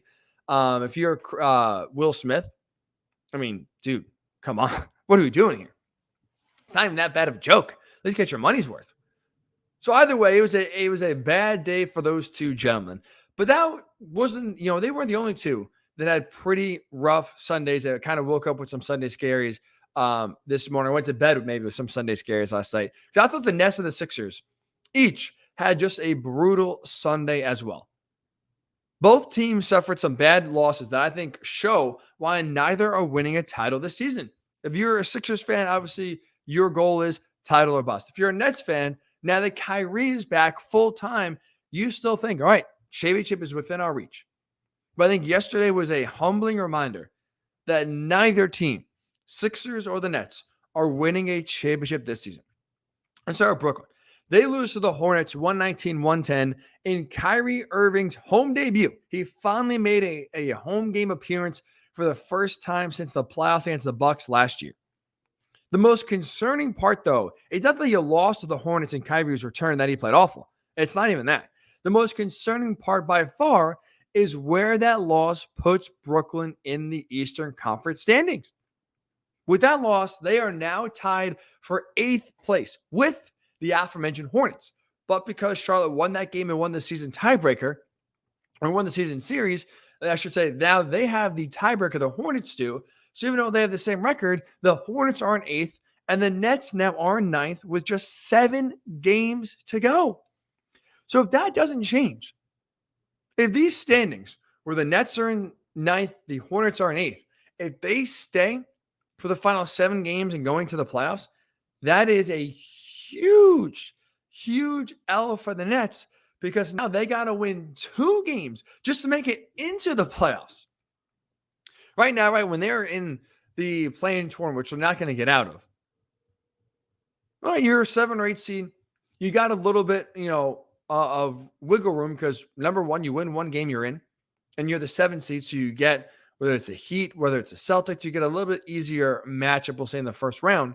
But also, too, if you lose that game, your season's not over. Like if the Raptors, which currently have moved out of 7th and into 6th, but if the Raptors, let's say, are the team in 7th and the Nets are in 8th, well, Kyrie Irving won't be able to play in Toronto. But even if you lose that game, your season's not over because you will play the winner of the 9-10 matchup. So you still have a little bit of leeway if you lose that 7-8 game. Whereas if you're a 9-10, and right now they be going against the Hawks, if Trae Young goes off in that game, and let's say Kyrie struggles again like he did on Sunday, you lose, you're done. There's no second chances. There's no, margin for error. Your season is over. So even though the Nets, out of the, let's say, 5 teams battling for the 4 play-in spots, right? The Hornets, the Cavaliers, the Raptors, and the Hawks. Those are the 4 teams with the Nets that are jockeying for either the 6th position through the 10th position. The Nets are the most talented team out of those 5, right? Kyrie and KD, right there, are better than what the Hornets have, better than what the Cavs do that they have, better than the Raptors, better than the Hawks. With that said, though, that's a dangerous game to play, especially if you're sitting in the 9th seed, where you got to win 2 games in a row just to be able to make the playoffs. It's a dangerous game to play when one off night ends your season. Like yesterday, Kyrie Irving was just 6 of 22 from the floor. He really struggled for 3.5 quarters of the game, knocking down any shots. He was extremely inefficient, and whether it was nerves, whether it was excitement, whether he was trying too hard in his first game back in Brooklyn, or whether it's the fact that they were, he was playing just a second back-to-back all season as the Nets played in Miami Saturday and then played the Hornets last night, you can chalk it up to a few different excuses. But if Kyrie Irving has an off night in a play-in tournament, next month, there's no, they'll get him next time. Their season's done. When you're in that 9th or 10th spot, you have no wiggle room. So at least now, if you are in 8th, at least you have some sort of margin for error if you lose the game. But losing yesterday's game, losing the tiebreaker to the Hornets, just reminds you, if you're a Nets fan, how hard the road to hoe is. How difficult it is just to be able to get into the playoffs before you can even worry then about who your opponent is. And guess what? Your opponent is going to be a gauntlet. Because especially if they sit in that 9-10 matchup, if they don't get out of the 9th seed, let's say the Hornets hold on to the 8th seed, now at best, even if you win both games, you are going against the number 1 seed because you'll be slotted in the 8th, in final playoff spot. And guess what? When you look at the standings right now, soaring all the way up to first place in the East are the Boston Celtics. Hottest team in the NBA. They won their 6th game in a row on Sunday. Since their 18-21 start, they are 29-7 on the season. They are number 1 in defense since that run, and they are number 3 in offense. So they are playing tremendous basketball on both sides of the court. Jaylen Brown, Jason Tatum have been playing tremendous team basketball. If you remember early in the year, I remember Marcus Smart called out both of those players early on for being selfish. saying they weren't passing, they were trying too hard, and they settled for a lot of isolation shots. It was a lot of basically 5 guys playing one-on-one early in the year. That's what the Celtics offense was, and it wasn't working. Now they're playing team basketball. They're facilitating. They're getting efficient, good looks. They're passing the ball. And that's led to, again, this insane turnaround where they are 29-7. They are 24-4 in their last 28 games. The best defensive team in that stretch, third best offensive team in that stretch. That is an awful, awful way if you're the Nets to start your postseason run to a championship with KD and Kyrie, is playing the hottest team in the NBA just to get your playoff hopes started. Not to mention, you still got to face maybe the Heat later on, face the Bucks later on. It is going to be an absolute gauntlet just to get out of the East. So I think the Nets, I know we talked this on Thursday, this loss to the Hornets, now moving into the ninth place in the Eastern Conference. It's too tough. The road is too tough to get to the finals this year, even with Kyrie back on a full-time basis, which helps. Sunday was a reminder of just how hard this road is going to be.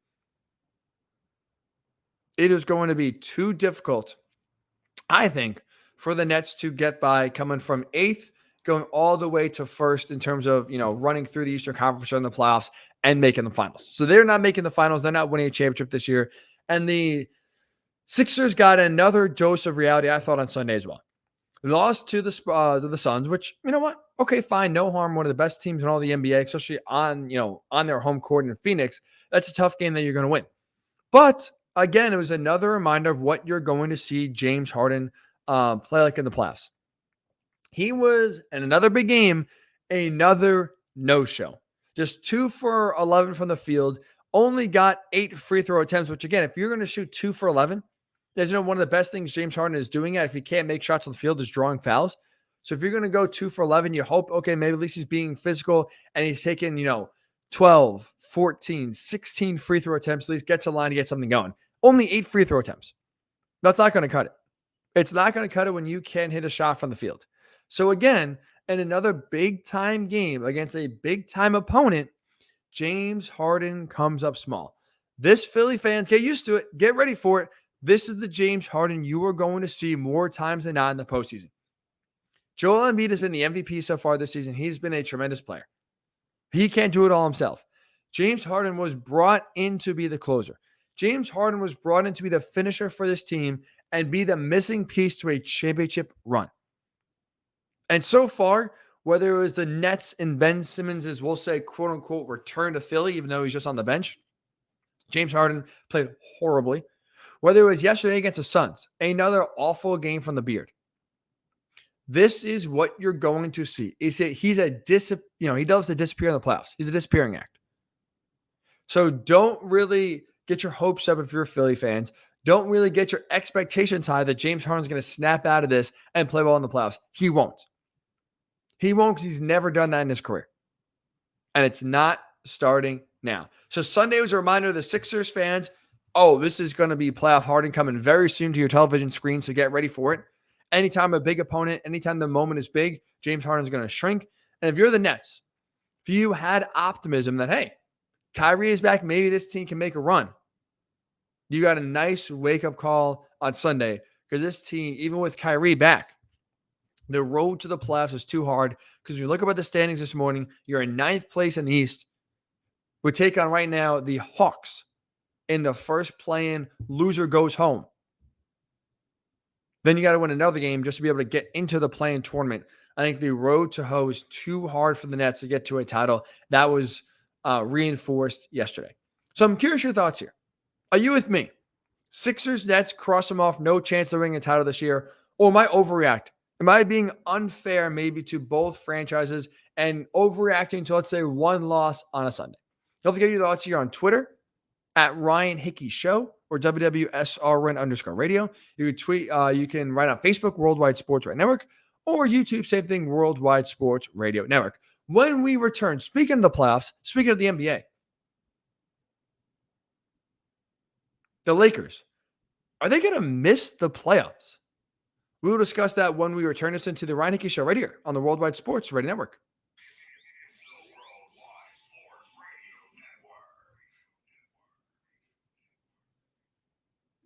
Edward Lehman has been a trusted insurance advisor for over 16 years with insurance solutions for auto, home, commercial, life, and retirement. He's located at 54 Sunnyside Boulevard, Suite H in Plainview. That's just 1,000 feet south of 495. Local agent, local advice. The time to think about insurance is before you need it. So do yourself a favor, and before you pay your next insurance bill, give Ed and his team a call, 516-935-3900, or visit them online at www.allstate.com/EL. Edward H. Lehman Insurance is your trusted insurance advisor. This is Mario Andretti. You know me as a race car driver, but I'm also a Meals on Wheels volunteer. I've raced against the sport's biggest personalities, but I've never met more vibrant, amazing people than the seniors served by Meals on Wheels. As a volunteer, you deliver a hot, nutritious meal and a friendly hello to someone just like your mother, grandfather, or next door neighbor. These seniors are inspiring people with incredible stories to share, and they love to see you. The smiles you get back are priceless. Delivering with Meals on Wheels is easy, and you don't have to drive like me for it to be quick. You can volunteer your lunch break once a week or just once a month. With 1 in 6 seniors facing hunger and many more living in isolation, your lunch break can make a real difference. So, America, let's do lunch. Volunteer your lunch break at americaletsdolunch.org. This message brought to you by Meals on Wheels America and the Ad Council. Okay, Simon, what are you wearing right now? Nothing. That's right. And what do people normally wear? Clothes. Exactly. So now Mama's going to teach you how to dress yourself. Clothes keep us warm, they look good, and if we go out without them, the neighbors will talk. So it's important to know how to get dressed. Here's how it's done. Underwear always comes first, name tag at the back, then pants, then shirt. Get the first button in the right hole, or you have to start all over. If you're wearing a tie, it goes over, round, through, and pull tight. Tuck your shirt into your pants and zip up your fly. Socks going first, then shoes, right on right, left on left. With shoelaces, just take the ends, cross them over, switch the loops. The rabbit goes down the hole, pull tight, and you're left with bunny ears. I love bunnies. Good to know. Now remember, spots don't go with stripes, socks don't go with sandals, and if you've tucked in your shirt, wear a belt. Got it? Why are your pants on your head? Most parenting is hard to do in just 2 minutes. But spending just 2 minutes twice a day making sure they brush their teeth is easier and could help save them from a lifetime of tooth pain. For fun 2-minute videos to watch while brushing, visit tunein2x.org. That's tunein2x.org. A message from the Partnership for Healthy Mouths, Healthy Lives, and the Ad Council. So you see, son, good manners are very, very important. Someday, many years from now, when you're a grown-up, you'll be a man. And when you are, you should be a gentleman. Do you want me to go through it one more time? Yes. Yes, please. Yes, please. Exactly. Always say please, thank you, you're welcome, and excuse me. Sit up straight, hold doors open for ladies. If the door's shut, then knock first. Don't burp, don't swear, don't speak with your mouth full, don't reach across people's plates, keep your elbows off the table. What table? And don't interrupt. While we're at it, don't stare, don't use foul language, don't call people names, but do remember people's names. Always share your toys, play nice, and cover your mouth when you cough or sneeze. On the bus, give up your seat to anyone who has trouble standing. Bottom line, treat others the way you'd like to be treated. Got it? Got it. Stop picking your nose. Most parenting is hard to do in just 2 minutes. But spending just 2 minutes twice a day making sure they brush their teeth is easier and could help save them from a lifetime of tooth pain. For fun 2-minute videos to watch while brushing, visit tunein2x.org. That's tunein2x.org. A message from the Partnership for Healthy Mouths, Healthy Lives, and the Ad Council. Hey, there he is. How's it going? I'm having a stroke. Are you going to shake my hand or what? I'm having a stroke. Wow, you're not even moving your arm. I'm having a stroke. Are you okay? I'm having a stroke. Your face looks weird too. I'm having a stroke. Are you having a seizure or something? I'm having a stroke. When someone is having a stroke, they may not be able to say it with words, but their body language will tell you loud and clear. I'm having a stroke. You just need to know the sudden signs. Look for FAST, F-A-S-T. F, face drooping. A, arm weakness. Or S, speech difficulty. Then T, time. Time to call 911 immediately, because the sooner they get to the hospital, the sooner they'll get treatment. And that can make a remarkable difference in their recovery. Know the sudden signs. Face, arm, speech, time. Spot a stroke fast. Visit strokeassociation.org. Brought to you by the American Stroke Association and the Ad Council. It's the Worldwide Sports Radio Network. Welcome back to the Ryan Hickey Show, right here on the Worldwide Sports Radio Network.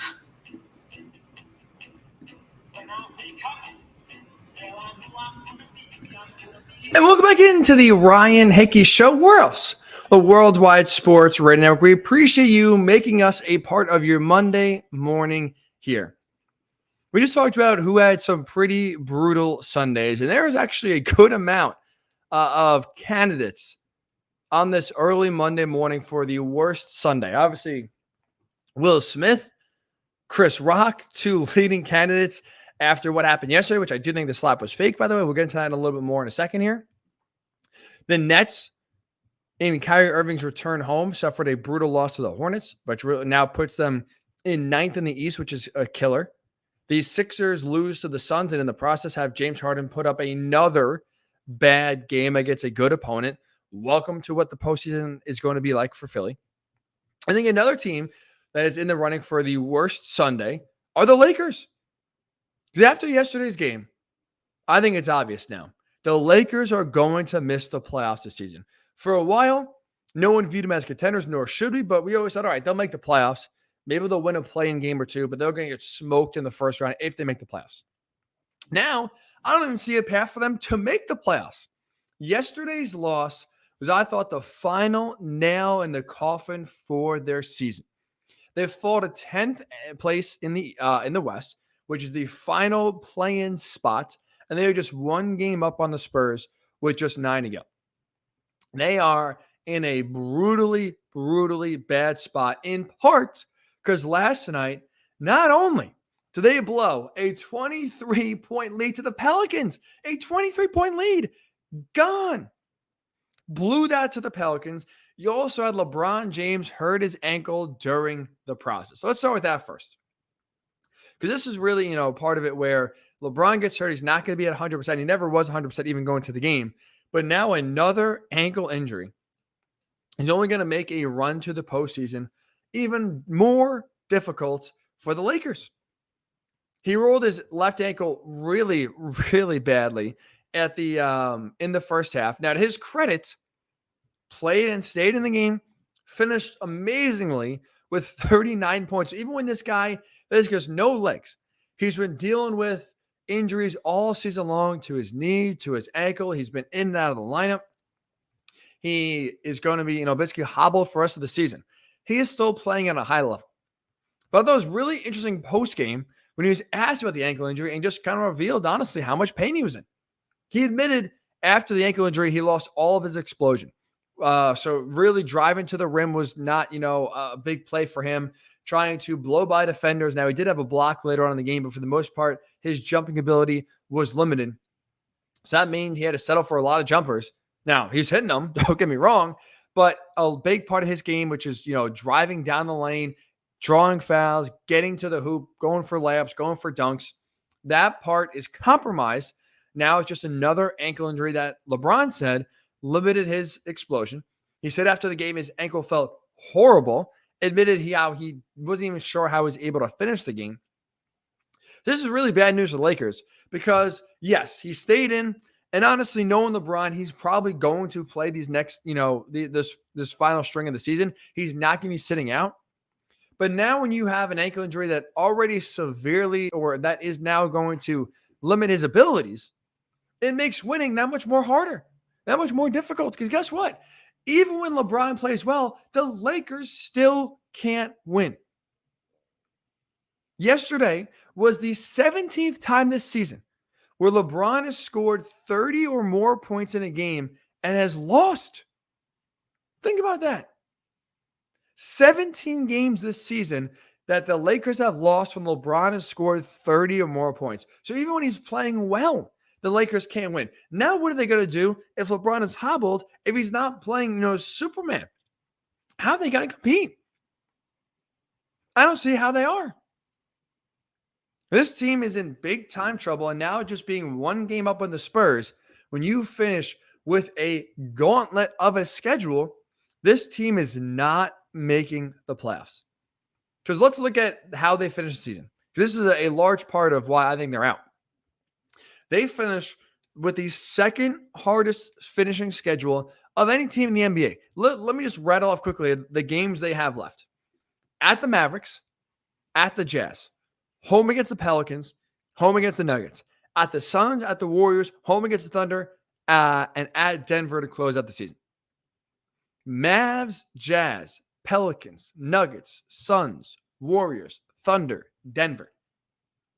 One team out of those teams, the Lakers have a better record than that's a Thunder. One team. And a Thunder team that has beaten the Lakers twice this season. Twice. So sure, record-wise, the Thunder are one of the worst in the NBA, but they have had the Lakers number this season. So you look at the Mavs, streaking hot team. They have been, playing really good basketball here the second half of the season.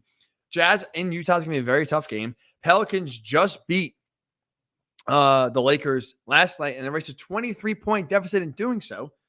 The Nuggets are playing good basketball. Suns are the best team in the NBA. The Warriors right now are banged up and not playing great at all. But again, neither are the Lakers. Like I said, the Thunder have already beaten the Lakers a couple of times this season. And the Nuggets in Denver to finish out is brutal. So, I mean, we could realistically be looking at 1-8, 2-7 here to finish out these last 9 games. Like 8 games, so 2-6, 1-7. Quick math there. I apologize. But that's what we're looking at. Best case, 3-5. I don't think that's enough to get it done. Because when you look at the Spurs record and who they are playing, they get a break. They have some tough games as well, but they have the Blazers twice. No Damian Lillard's out for the year. And you have the Rockets once. So you got 3 easy games if you're the Spurs in your back pocket. When you look at this Lakers schedule, there is not one gimme. It's going to be brutal down the stretch for LA. And not to mention, the Spurs own the tiebreaker over the Lakers because of their conference record. So now the Lakers don't have a tiebreaker over the Pelicans, don't have a tiebreaker over the Spurs. So now you got to even, play even better than San Antonio just to get that 10th and final spot. Then you got to win 2 straight games just to be able to make it in to the playoffs. I don't think this team is making the playoffs. It's going to cap off by missing the playoffs in its entirety. The most disappointing season of LeBron James' career. I get injuries are a large part with it, right? LeBron was in and out of the lineup earlier this year. Now suffered another ankle injury. He's been dealing with sore ankles and knees all season long. He's been banged up. And he's still been playing well, but he's been dealing with injuries. Anthony Davis has played in just 37 games this season. He has been MIA for most of the year. Russell Westbrook's been a horrible fit. So I do get some of the reason why the Lakers are here, right? It's a large part because of injuries, and they haven't had their lineup fully healthy. But it is still capping off what is the most disappointing season in LeBron's career. Even more disappointing because if he was playing bad, it's one thing. If he was out for a long time with an injury, that's another thing, right? Remember his first year in LA, the Lakers were in 4th place in the West. He hurts his groin on Christmas Day and misses, a large chunk of time. And by the time he comes back, the Lakers are too far out of it, too far gone. He didn't even finish the season. Magic Johnson, if you remember, infamously retired without telling anyone 20 minutes before the game started. So that first season in LA was a turbulent one. But this season, with the stress, with Russell Westbrook experiment now working out, with the age that LeBron put this team together at, with a lot of injuries really derailing their season, to miss the playoffs outright, I think would be the worst or the most disappointing season, I should say, of LeBron's career, especially when you factor in that he's been playing really well. We've seen LeBron carry teams to the playoffs. I mean, hell, his first stint in Cleveland, those teams were terrible, and he was carrying them. But think about how bad the Lakers have to be, where he's even playing really well and playing, and having one of the best seasons of his career, and they still can't win. They're going to miss the playoffs. It's going to be the most disappointing season of LeBron's career, and it's going to, I think, cause massive changes this offseason. With that said, though, even though with LeBron dealing with an ankle injury, I would still not shut him down just yet. I know he's talking about the ankle. It's going to be brutal. There's some thought of, do you just say, screw it, shut LeBron down and call it a season and get back next year fully healthy, ready to go? I wouldn't shut him down because you still are technically in the playoffs. I don't think waving the white flag this early on, with 8 games left when you're a game up on the Spurs, is the right move to send to the fan base, right message to send to the rest of the NBA. I think you still play it out. You have LeBron suck up and play until you're eliminated. Then I would probably shut LeBron down. But to this point, still play him. Hope he doesn't get hurt again.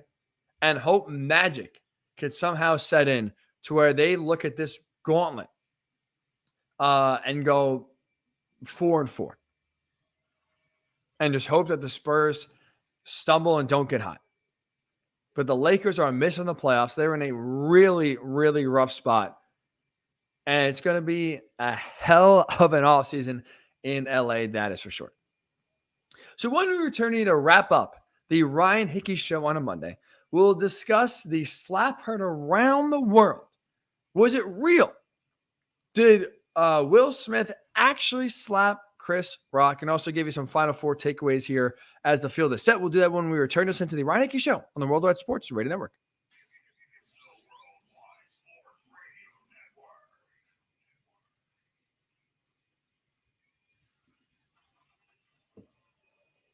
Of course my kid's in the right car seat.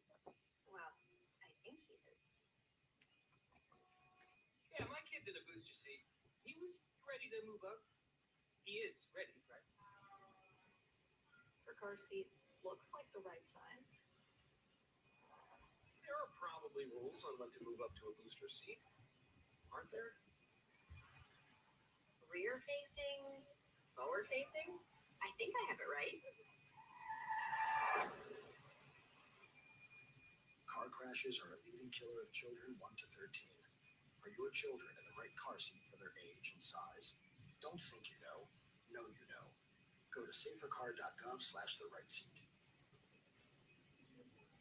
I know my child's in the right car seat, or else I wouldn't get in the driver's seat. Brought to you by the National Highway Traffic Safety Administration and the Ad Council. You don't usually get a stop tip from a 16-year-old, but I'm here to tell you about a different kind of stop. It's called Better Futures, a stop for social change that's not about making money. Instead, you invest to help students like me go to college. This is beyond a simple donation. It's the opportunity for America to invest in its kids and take an active stake in the future of the country. The return on your investment isn't money. What you get back is knowing you protected our potential. So one day, that potential can grow up to become surgeons and architects, executives and engineers, people who could change the future just by being a part of it. My name is Alicia, and I am your dividend. Invest in better futures with UNCF. Visit uncf.org/invest. A mind is a terrible thing to waste, but a wonderful thing to invest in. A public service announcement brought to you by UNCF and the Ad Council. This is Namdi Asamoah. I play football for the Philadelphia Eagles. What I do off the field the United Way might be more important. I'm a volunteer tutor and mentor. Why? Because over 1 million kids a year drop out of school, and that's not okay. It takes 12 years to create a graduate, but it takes about the same time to create a dropout. And the difference between a child becoming one or the other could be me, or it could be you. Studies show that if we get to these kids earlier, their chances are better. And kids who read well by 3rd grade are more likely to graduate. So join me in United Way. Suit up and take the pledge. Become a volunteer reader, tutor, or mentor. Because when a child succeeds, we all succeed. Give, advocate, volunteer, live united. Take the pledge at unitedway.org. Brought to you by United Way, the Ad Council, and the National Football League. It's the Worldwide Sports Radio Network. Welcome back to the Ryan Hickey Show, right here on the Worldwide Sports Radio Network. And welcome back into the Ryan Hickey Show on the Worldwide Sports Radio Network. I apologize for all the background noise here. The radiator is whistling, trying to get some heat on what is a very cold day here in New York City. My goodness gracious. It's almost April. Final week here of March, and we have 30-degree temperatures. I moved in to the city March 8th. I have yet to wear my winter jacket in the city. And I think today is going to be the day. 3 weeks in. Very depressing. I'm ready. I'm ready for spring. I am ready for the nice weather. No more of this cold. I am done with it. Let's go. Baseball's almost here. No more winter jackets. But unfortunately, today is a day where it's required, which is why the radiator behind me is working overtime. So I apologize for the constant whistling sound. Again, we should be fully set up back in terms of having the better acoustics on Thursday's show. I had to just order one small part. That should be coming by Wednesday. So we'll be back up and running almost at full capacity like it was back in the good old days of my home studio before we moved here to New York City. So we are constantly working on getting it better. The background will change hopefully soon as well, as we look to get a little desk in here soon to get a nice background. I got some brick here. Nice brick wall just to my left. Hopefully we'll get that as a cool background, as a pretty, chic background for the show. So fingers crossed that is coming again sooner rather than later. So we're still a work in progress. We're still working on getting settled here, but I appreciate your patience in bearing with us here. So some interesting news I want to get to that I just saw on Twitter that I think is very fascinating. And it is the owners' meetings this week. So all the owners gathered together in Florida. A lot of the head coaches are there as well, and they were speaking to the media. And Josh McDaniels had a very interesting quote when it comes to the future of Derek Carr. So he was asked, are the Raiders working on a long-term extension for Derek Carr? What's the deal going to be? What is the update on a possible contract extension? And Josh McDaniels said this, according to Vic Tafur, who covers the Raiders for The Athletic. Josh McDaniels said, quote, Derek's going to have to make decisions about what's best for him, and we have to do what's right for the team. There will be a sweet spot in there, hopefully, for everyone. Translation, what Derek Carr wants right now is too high. We are not willing to pay him what he is demanding, and we hope that his demands come down because he realizes what's best for his career is by being on this loaded team, but we need flexibility. We cannot be paying our quarterback, let's say Patrick Mahomes or Josh Allen money, or now Deshaun Watson money. Well, it doesn't stop there because Derek Carr's agent also responded to this. He put out on Twitter, quote, clubs always do what's best for the team in every situation. Players, even QBs, don't expect teams to do what is best for the player. Successful negotiations always end in a sweet spot. That said, our practice does not comment publicly about ongoing negotiations, end quote. So basically saying everyone is always looking out for themselves. And Derek Carr should do what Derek Carr, what's in the best interest of Derek Carr, because teams are only going to do what's in the best interest of themselves. So basically here, it's a little game of posturing, a little game of chicken. Derek Carr's agent is saying, well, we're going to do what's best for Derek. The team, and Josh McDaniels saying, well, we're going to try to do what's best for the team here. This is a fascinating situation here because Derek Carr led the Raiders to the playoffs. Derek Carr, you can make the argument single-handedly, along with Rich Bisaccia, those two gentlemen worked hand in hand to saving the Raiders season. Once John Gruden got fired, that season started to go downhill. They started going to tailspin. And Derek Carr really kind of grabbed the Raiders and prevented them from going to a free fall, and instead helped will the team to make the playoffs on an improbable run to win their final 4 games and make the playoffs. Great season. Here's the thing, though, about Derek Carr. Is he a top 10 quarterback in the NFL? I would say no. He's not on the level of Mahomes or Allen or Herbert or Watson or Wilson. He is in that, I would say, 12 to 15 range most years. So I'm not paying Derek Carr $40+ million a year. And now if you're the Raiders, I don't think it's in your best interest to pay Derek Carr $40+ million a year. What I would do is this. Derek Carr, this is the final year under contract. I play this year out. I would play this year out, see how he fits in Josh McDaniels' system, see how Josh McDaniels likes, coaching Derek Carr, see how the team does, and then after the season, reassess. But right now, I absolutely am not paying Derek Carr $40+ million a season. Depending on how he does, I'm probably not even paying Derek Carr $40+ million a season if he plays well this year. Because when you're in the AFC, you got to realize, and I'm kind of seeing this with the Colts myself here as well, is if you don't have the guy, you always got to be searching. You always got to be looking for that upgrade because you right now need to find the guy. When you're the Raiders in the AFC and you right now have the worst quarterback in the division, Justin Herbert is better, Russell Wilson is better, Patrick Mahomes is better. You got to, you can't commit to paying your quarterback, who is the worst in the division, on similar or sometimes even a higher pay scale than those other three quarterbacks are getting. You cannot be paying your quarterback like he's a top 5 quarterback when in reality he's not. That is still one of the biggest mistakes any team can commit, any team can make, is by overpaying a quarterback, giving him elite money when he is by far not elite.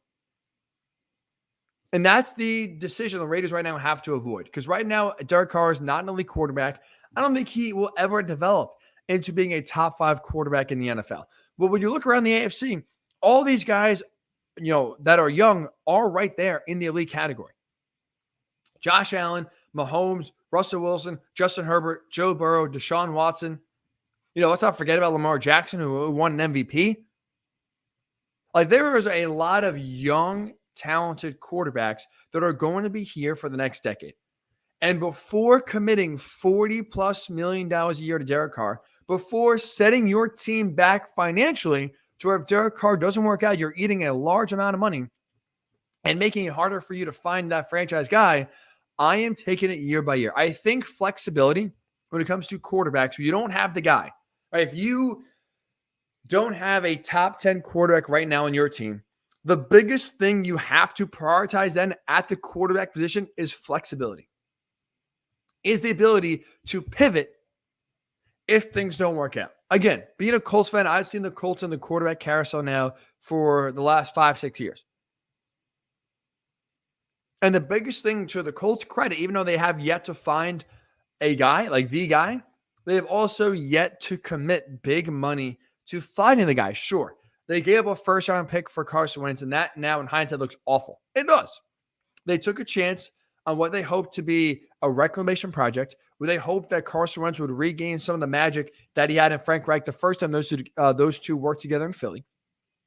So the first-round pick given up is brutal. It's a tough look, especially now when the Colts really could use that first-round pick this season.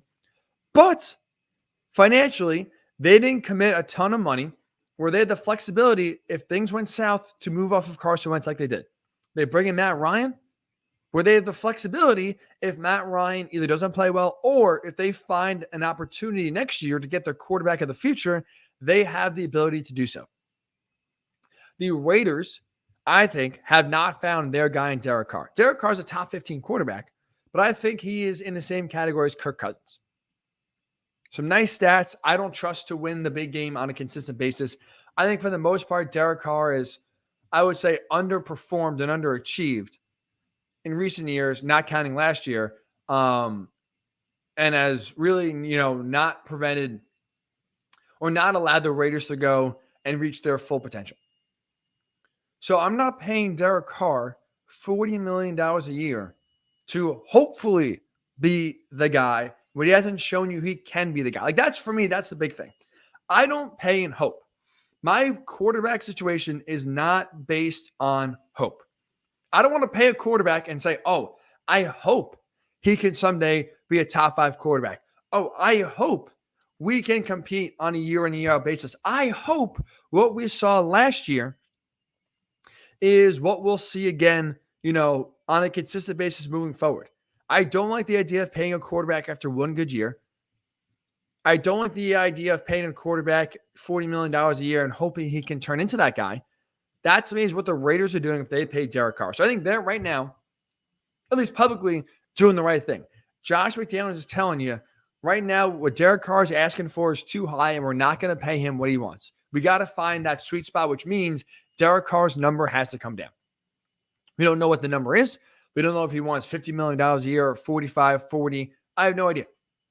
We don't know what the Raiders' number is. If they're looking to say, all right, we'll pay him $30 million a year, that's our number, that's our sweet spot, that's what we want to go for.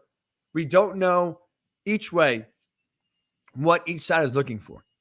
But the best thing the Raiders can do right now with Derek Carr is maintain flexibility. He is not a top 10 quarterback. So you don't want to pay a quarterback in Derek Carr's stature top 5 money, because as we know, the quarterbacks always only go up and up and up. They always one up each other. So maybe if he's not the highest paid quarterback, if he's not surpassing and supplanting Deshaun Watson, you still don't want to be paying him top 5 money, $40 million a year, when he's the worst quarterback in the division. So the best thing the Raiders can do is maintain flexibility at the quarterback position, which means I would not give Derek Carr an extension this offseason. I would see how 2022 goes. I'd see how he fits in with Josh McDaniels, how he plays with Devontae Adams and Darren Waller and Josh Jacobs. And I want to see Derek Carr, how he comes off of that 2021 season where he played really good down the stretch. I think patience right now is the best virtue for the Raiders, because if you don't have a top 5 guy, a top 10 guy, which I don't think they have right now in Derek Carr, the best thing you can do is maintain flexibility at the quarterback position. Don't tie yourself financially to a guy that you hope one day maybe could be a top 10 quarterback without knowing for sure. Maintain flexibility to that way if Derek Carr doesn't play well in 2022, or an opportunity pops up like we've just seen, right? We just saw, Russell Wilson get traded. He was disgruntled. We just saw Deshaun Watson get traded. Who knows? Maybe next year, Kyler Murray is the guy that gets traded.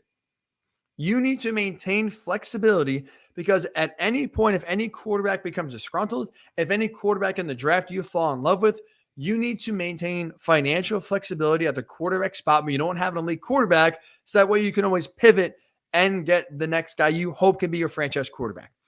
Paying a good quarterback, great quarterback money is by far the worst thing any team can do.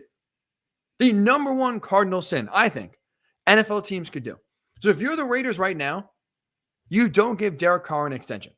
Because right now, I think the money you'd pay Derek Carr is not worth how he would perform. See how he plays with Josh McDaniels, with Devontae Adams, with Darren Waller in 2022, and then from there, reassess. You got 1 year.